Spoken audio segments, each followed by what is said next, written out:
Sony shut down Bluepoint. So we got Jason Schreier to come in and talk about it. Let's talk about it with Jason Schreier. Jason, thank you so much for joining us. Yeah, thanks for having me. I guess starting point is the whole Bluepoint thing. When did you start getting wind of it? How long has it been something that you have been aware of? And what was the process for you to, without revealing sources and getting yourself in trouble, obviously? But I got wind of it when they announced it to the studio and to the company. I had absolutely zero clue that this was coming until I got a message from someone being like, hey, Herman just announced to everybody that Bluepoint is shutting down. And so this was across PlayStation Studios. Just an email was sent out to everybody. And then that was about half hour before I broke the news because I had to write up a story and call Sony for comment, etc. The fact that you never heard about it, I don't think anyone on our side heard about it. Do you think it's fair to say that speaks to how unlikely a closure that was, or do you think it's just a case of they were very good at keeping it secret? I don't know. I mean, I get the feeling this was decided relatively recently. It's not like I often get inklings that a studio is going to shut down. It's more rare that I do. Monolith might be an exception in that I knew for a while that Wonder Woman was going to get canceled and that Monolith might be in trouble. But outside of that, I usually when I hear about a studio shutdown, it's because it was just announced. Like that's not the sort of thing that at least gets to me super early. Had you heard rumblings about projects that Bluepoint might have potentially been attached to? Because obviously there was the live service God of War and then nothing. Yes, I had heard some of that over the last year or so. They're acquired in 2021. I believe around that time they were already working with Sony Santa Monica on God of War Ragnarok, so they keep working on that until that ships. They all move off of Ragnarok and they start working on this new service game. It's about Atreus. I think the idea was that like each player would play as like a different aspect of Atreus or something kind of amorphous like that. It was all pretty fuzzy because it never really left pre-production. But the challenge there was that Bluepoint is a studio that for the last 15, 20 years has just been making remakes and remasters. They made an original game back in 2006, but since then they've just been making remakes and remasters. So they weren't set up for designing original games. And you take that challenge and then you add the live service kind of enchilada into that, which is, it's hard enough to make a game. It's hard enough for an experienced game studio to make a live service game, a game that like can engage players for weeks and months after it launches, let alone for a studio that hasn't really made original games in the recent past before. So that was always going to be an impossible situation for them. But Bluepoint, I mean, they've said publicly, Marco Thresh, the former head of the studio, has said publicly, hey, we want to make original games. We don't want to just be a remake studio. And that was part of their whole announcement when they were acquired in 2021. About 2-3 years into development of this God of War live service game, it becomes clear that it's not coming together, and that's canceled in January of 2025. And Sony says, hey, we're going to let you guys, we're going to work together, try to figure out what's next for Bluepoint. And that is when they start going through all sorts of pitches, including the Bloodborne pitch. They pitch a Shadow of the Colossus PS5 version, potentially PC version, and they pitch a Ghost of Tsushima spinoff. And I'm sure they pitched other things as well. Those are the things that I've confirmed with multiple sources. I've heard other things just kind of here and there. I think for remasters, I've seen a lot of people on like Resetera and Reddit being like, hey, Sony has this franchise, this franchise, this franchise. Why couldn't they do a remaster of this, and this? I think remasters are not as lucrative as maybe people think they are, especially when you have a team in the United States, which is talking about expensive salaries. I don't know that they can make the financial case work for any of those. A big part of Sony's strategy seems to be, and I'd love to get your kind of updated understanding on it, live service being a core part of the business model. Yeah, man. I mean, it'll be really interesting to see what happens with Horizon Hunters Gathering, because like that's a studio, you look at them and they found so much success with these first two single player Horizon games, and for their next big thing to be an online game with kind of a Fortnite like art style, that's certainly a big shift for them. Yeah, I mean, we've seen some of those projects get canceled. I think Concord, when that debacle happened, I think that had an impact on the entire PlayStation organization acquisition and led to a lot of changes in how they do things and how they approach their money. The broader context here, by the way, that like I think you have to pretty much address with this stuff is that some of these single player projects are taking 6-7 years and $300+ million budgets, right? So they're so risky. Like the chances of making money when you're spending that much money on these projects get slimmer and slimmer. And so moving into live service for a lot of these companies is a way to mitigate that risk and be like, hey, like this has a better shot of quadrupling our profits than one of these $300 million games, as opposed to we could put $100 million into a live service game or $50 million into a bunch of live service games, and hopefully one of them makes $1 billion. Who's telling the truth about Bluepoint? Because there was your reporting, and then Lance McDonald was like, no, I heard this. I heard it was, who killed the chances of Bloodborne? Bluepoint put together a pitch for a Bloodborne remake or remaster, whatever it would look like. I'm not actually sure what the exact specifications were. I imagine it would look like the Demon Souls remake. But Bluepoint put together that pitch, probably made several pitches. They'd pitched this before. I'd heard about this in the past, like even pre-Sony acquisition days, and just never came together for various reasons. So they pitched it. I think Sony was on board, and Sony owns the IP, so ultimately it's up to them, but they wanted to run it by FromSoftware, and FromSoftware said no. I have not reported, because I do not know the answer to this question, why FromSoftware said no. We've seen a lot of rumors surrounding, kind of theorizing, speculating about how FromSoftware felt about the Demon's Soul remake. I personally think it's a lot more complicated than that. I don't think this is just about personal taste or distaste. I think the financial case for a Bloodborne remake was very strong, and I think Sony was interested in it, but they ultimately did not want to torch their relationship with Miyazaki and FromSoftware, and nobody wants to be in the business of coming out with something that is against the original creator's wishes, I guess, except for Konami. But other than that, nobody wants to do that sort of thing. I don't really want to speculate about the reasons FromSoftware had for saying no, because again, I think it's pretty complicated. I think there are a lot of factors involved here, but something I've thought a lot about is IP ownership and the importance of that, especially in my personal and professional life. And I think to a company like FromSoftware, I think when they're trying to figure out what they want to work on and their priorities, I think an IP like Elden Ring that they own, as opposed to something like Bloodborne that they do not own, it makes sense to me that they wouldn't want to put resources into a Bloodborne remaster or remake rather than working on the things that they own. And having worked at a company for a long time where I built some things that I was then dismayed to find I didn't have control over once I left that company, and then have since built our podcast Triple Click, which I own with my co-hosts Kirk and Maddie, night and day. And it's such a different feeling as someone who's creating things. Obviously different levels of creation here, different scales of creation here, but still, when you're making things, doing it for something you own just feels so much better. Again, don't want to speculate here, but to me, it would make perfect sense that a company like FromSoftware that is so creative and so auteur-driven, that they would want to be like, hey, we don't want to spend all this time on a Bloodborne remaster or remake and do it ourselves or anything like that, because we don't own it. We want to work on stuff we own. That makes a lot of sense to me. Obviously, I will speculate, and for the longest time, I've thought the best chance or the biggest indicator of whether we get another Bloodborne thing or remake is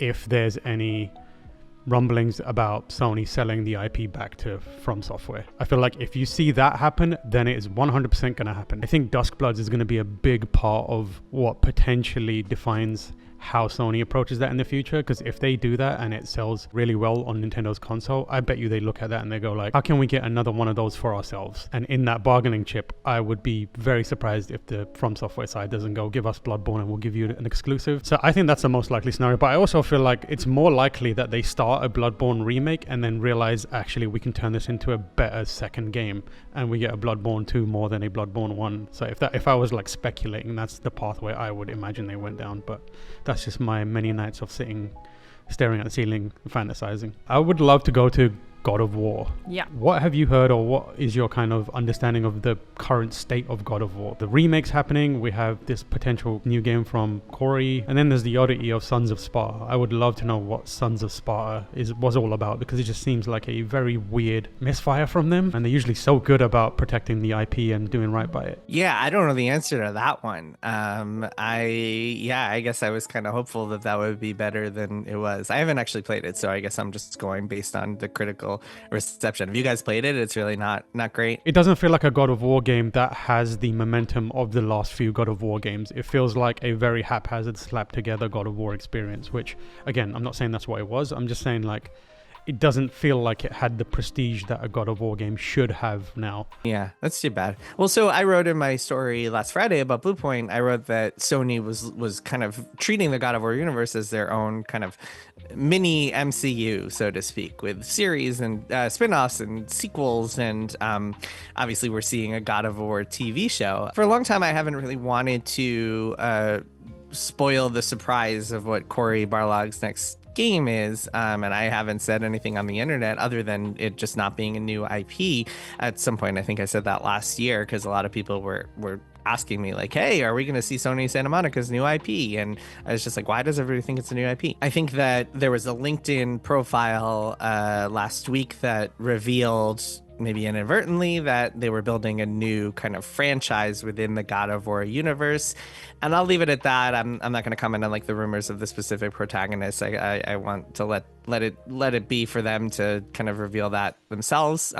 What I've heard sounds pretty cool, though. All that said, I think that if I were a company like PlayStation and I was looking at these games that, again, like I mentioned before, are now in the deep 9 figures to develop, 200, 300, 400 million dollars to make some of these games, especially games made by teams of hundreds of people in cities like Los Angeles, which Sony Santa Monica is based in. You're looking at these budgets and you're like, again, how do I mitigate the risk?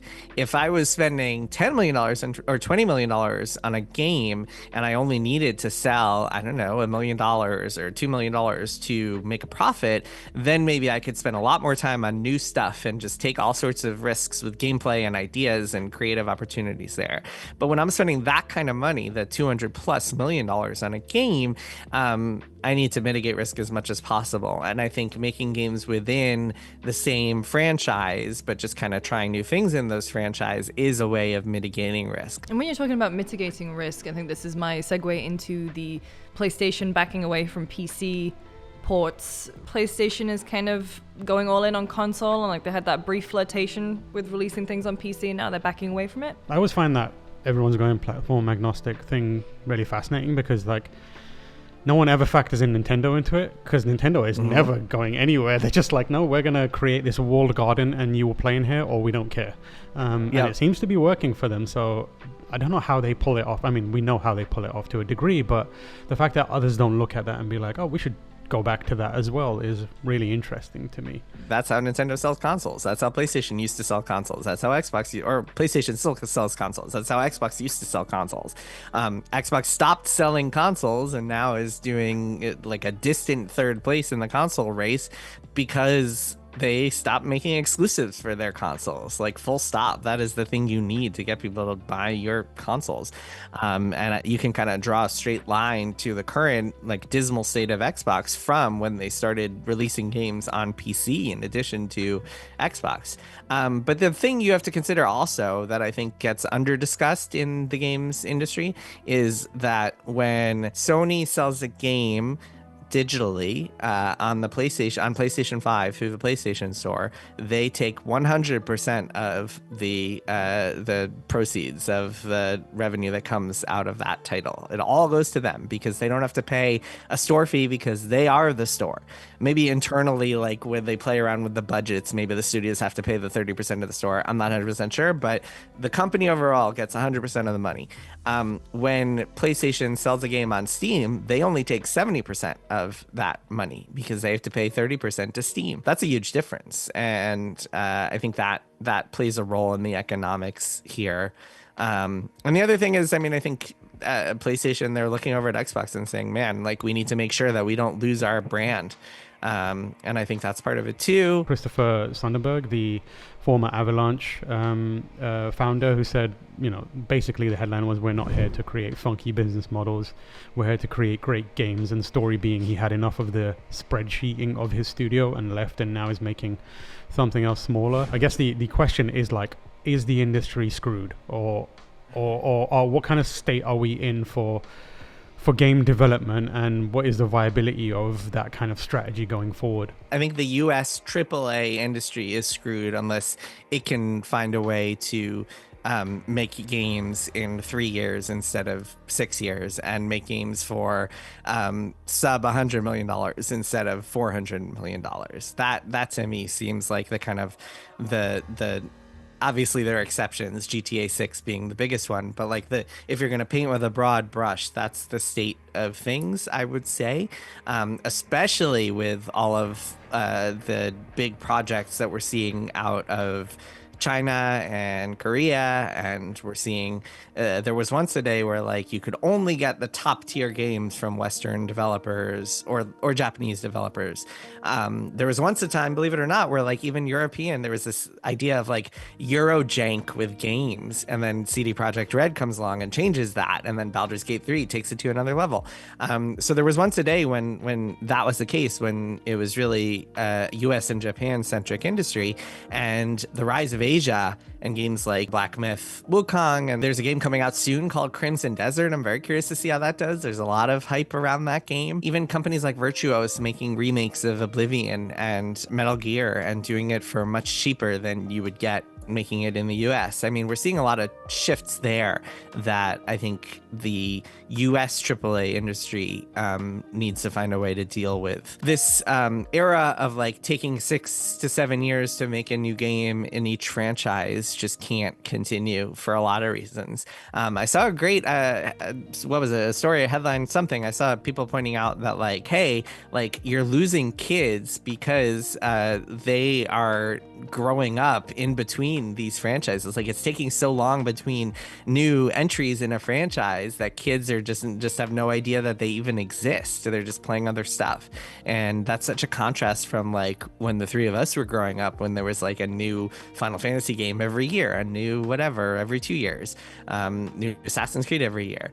And I mean, annualizing franchise has plenty of issues of its own, don't get me wrong, but I think that these huge gaps are just gonna really be harmful to the games industry for a lot of different reasons. What do you think the best case scenario is there? Is it a case of like the design and refinement is done in America, and then the kind of like the heavy lifting is done elsewhere? Co-dev and like outsourcing has been a thing for a long time, but I think it's becoming more and more prevalent. Companies in the US are trying to shed more and more jobs and outsource as much as possible, co-dev as much as possible. So yeah, absolutely. I think we're seeing it quite a lot. But the question is like, how much longer do you really even need that kind of core design structure in the US as opposed to in those other countries as well? That's one big question. Yeah, I don't know, man. It's really, what are you guys hearing? What do you guys think of all this mess that we're in? You guys were both at DICE. What were the vibes you guys got? Rancid. Yeah, it was. Despair. It was not great. No one has money. Funnily enough, it wasn't as bad as the years before it.